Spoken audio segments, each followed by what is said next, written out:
नमस्कार. माझा नवीन ब्लॉग लिहिलाय मी. तुम्हाला तर माहिती आहे, आत्ताच मी माझ्या घरामध्ये युरेका फोर्ब्स स्मार्ट क्लीन आणलंय. त्याच्यावरनंच प्रेरित होऊन मी विचार केला, की जेव्हा 2040-45 असं काहीतरी इयर येईल, तेव्हा तर मे बी जेवण बनवायला सुद्धा आपल्या घरात रोबोटच येतील ना? तर ते व्हिज्युअलाइज करून मी एक पटकन लिहून काढलं होतं त्याच्याबद्दल एक विनोदी किस्सा. तर ऐका. व्हिज्युअलाइज करा, की आपण 2040 मध्ये आहोत आणि हे माझं घर आहे. आणि आता मी माझ्या मावशी ज्या शांताबाई होत्या त्यांना काढून आता मी एक रोबोबाईला कामाला लावलंय. वर्ष 2040. माझी रोबोबाई शांताबाई. मस्त रविवारची सकाळ होती. मी 12 वाजता जांभळं देत उठले. उठलेही नसते, मला शांता आली ना म्हणून. तिला म्हणाले, ये ये शांता, बस सोफ्यावर बस. शांता म्हणाली, सिस्टीम मध्ये शांता नाही, माझे प्रोफाईल सेट करा, तुमची आवडती भाषा निवडा, बोलण्याची ही भाषा आणि टोन सेट करा. मी म्हणाले, ओह ओके ओके, तुझा आवाज ना मी माझ्या एक्स शांतासारखा सेट करते, म्हणजे मला प्रॉपर मावशी फील येईल. मला रोबो फील नकोय, रोबो फील नको. हा, ती म्हणाली, बटन दाबा आणि 4-5 वाक्ये बोला.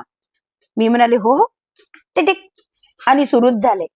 हा व ताई, आज जरा मला उशीरच झाला बघा, रस्त्यात लय बेकार ट्रॅफिक होती आणि ह्यो आमचा मुर्दा रस्त्यावर पडून पिऊन ढोसून पडला होता हो, त्याला धाडले घरला आणि मग आले कामाला. मी बाईचा आवाज अगदी ऍक्टिंग सोबत केला, म्हणजे कसं तिला एक्झॅक्टली आमची बाई कशी होती हे कळायला हवं ना म्हणून. ती म्हणाली, ओके, सेटिंग सेम व्हॉइस, तुमचे सबस्क्रिप्शन पण चेक करा. शांताने असं बोलल्यावर मी म्हणाले, सबस्क्रिप्शन? पोळ्यांसाठी वेगळं, पोळी भाजीसाठी वेगळं, पूर्ण जेवण वेगळं, कॉन्टिनेंटल वेगळं, पंजाबी वेगळं, गुजराती वेगळं, अरुणाचल प्रदेश वेगळं, पाकिस्तानी वेगळं. नको नको नको, ते नको आम्हाला, सेट करा. मग मी शांताला म्हणाले, मला ना सकाळी फक्त पोळी भाजीच हवी आहे, बाकी मी सगळं करून घेईल. शांता म्हणाली, okay, subscription set for a year. मी म्हणाले तिला, शांता, तू मराठीत भाषेतच बोला आणि प्लीज मी सांगितल्या त्या टोन मध्येच माझ्याशी बोल. असं बोलताच शांता सुरू झाली ना, लगेच बोलायला लागली, ओ ताई, बडबड करू नका, बराबर सांगा, पुढची कामं आहेत मला. मी म्हणाले, वा वा रवा, डिक्टो आमची एक शांता. मग मी तिला बोलले, हे बघ शांता, आज रविवार आहे. आज ना तू लौकीचे पराठे बनव, हे पोळी भाजी खाऊन खाऊन बोर झालंय. शांता लगेच म्हणाली, नाही नाही, ते जमायचं नाही ताई, तुमचं सबस्क्रिप्शन पोळी भाजीचं आहे ना, मग कुठून सांगताय पराठे, मला नाही जमायचं, लवकर बोला, पुढची कामं आहेत. मी म्हणाले, मावशी, हे काय बरोबर नाही. हा, मी वाटलं पराठ्याचं कणिक मळून ठेवते, तुम्ही फक्त त्याला शेका आणि लाटा पण, आणि चटणी मी बनवून घेईल वाटल्यास. शांता चिडली ना. शांता म्हणाली, हो ताई, पोळी भाजी बनवायची तर बनवा, नाही ते निघाले मी म्हणलं, नको नको, करते. मी जाऊन बसले सोफ्यावर, डोक्यावर रिमोट मारत मारत माझ्या जुन्या शांताची आठवण काढत बसले. उगाच माझ्या बिचाऱ्या ह्युमन शांताला मी काढलं.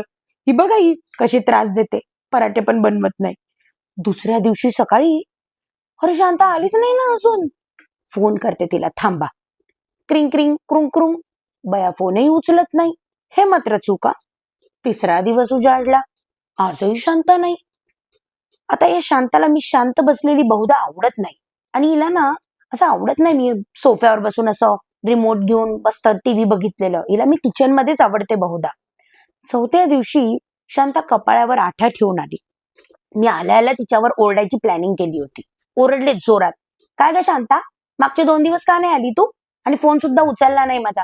मॅनर्स नाही आहेत का तुला, साधा फोन तरी करायचा ना मला, तुझ्यामुळे माझी किती तारांबळ होते. शांता म्हणाली, अव ताई, सोमवारी ना डाव्या खांद्याचा खिळा पडला होता बघा, मग एजन्सीने मला खिळा ठोकून दिला, आणि खिळा ठोकल्यावर टेस्टिंगला नेलं. टेस्टिंगला लागले ना 4 तास, मग कसली येते म्या. म्हणलं जाऊ दे, सोमवार गेला, मंगळवारचं काय. मग मध्ये, अव ताई, मंगळवारी आमच्या एरियात बाय कसा पाऊस झाला, माझ्या डाव्या पायावर मॉइश्चरच आलं ना. परत एजन्सीकडे गेले, ते मॉइश्चर काढायला इतका वेळ लागला, आणि पुन्हा टेस्टिंग.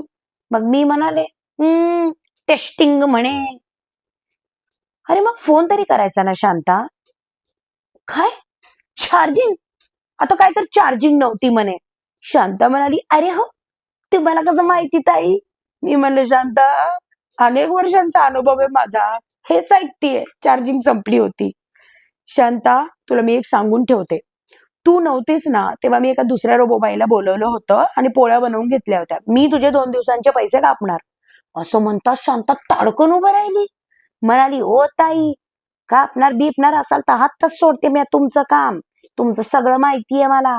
शांताने बडबडच करायला सुरुवात केली.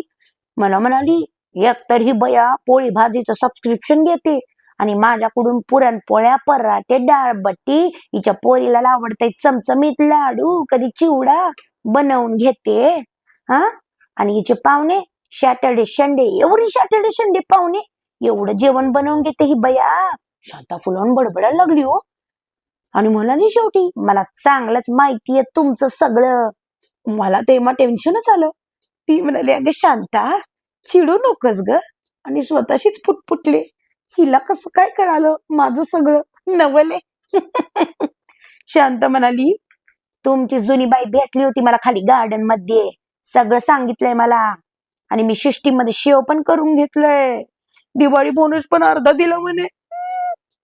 तुम्ही आता सबस्क्रिप्शन अपग्रेड करा ताई, नाही तर मला परवडत नाही तुमचं काम. मी काय साधी GPT-3 आणि 4 वाली बाय नाही. मी क्लाउडी आहे, क्लाउडी. क्लाउडच्या API वर चालते मी. तुम्हाला काय माहिती माझ्या घरातला खर्च कसा आहे, किती किती पैसे मी या टोकनवर घालते. मी अवाकच होते. केला तोंडाचा. GPT-3, 4, क्लाउडी म्हणे. अगं बाई, तिला म्हणाले, शांता, तू मला काही परवडत नाहीस. तुझ्या क्लाउडीपणापेक्षा, तुझ्या या क्लाउडीपेक्षा माझी जुनी शांता बरी. तू जा, तू क्लाउडी मला परवडायची नाही. ज्यांना परवडते तिकडे जाऊन काम कर. माझी बिचारी नॉन प्रोडक्टिव्ह शांताच मला बरी. 4 पोळ्या जाळल्या तरी चालतील, पण बिचारी शांताच बरी. जा, तू जा. ती जाताच मी माझ्या जुन्या शांताला कॉल केला आणि बॅकग्राऊंडला आनंदात गाणं म्हणत होते, शांता मेरी जाने मन, बाहर निकल, देख मैं आ गई, अब तू भी जल्दी आजा आजा आजा. शांताने फोन उचलला. शांताला म्हणलं, हॅलो शांता, कशी आहेस ग तू? शांता म्हणाली, मला आता कशाला आठवण काढताय ताई माझी, आली की तुमची क्लाउडी. मी म्हणलं, नको ती क्लाउडी मला शांता, मला तूच आवडतेस ग. परत ये ना, तुला 4 पैसे वाढवून देते, दिवाळी बोनस पण देते, डबल पैसे देते, पण तू ये. आणि हो, तुमचे ते ढोसून पडले ना की घे ना सुट्टी. 2-3 दिवस येऊच नकोस. मी आहे ना या घरातली मावशी. तू नाही आली तरी चालेल, तू आराम कर. मी काम करते. पण शांता, तू ये ग, तू ये. खलाश्री.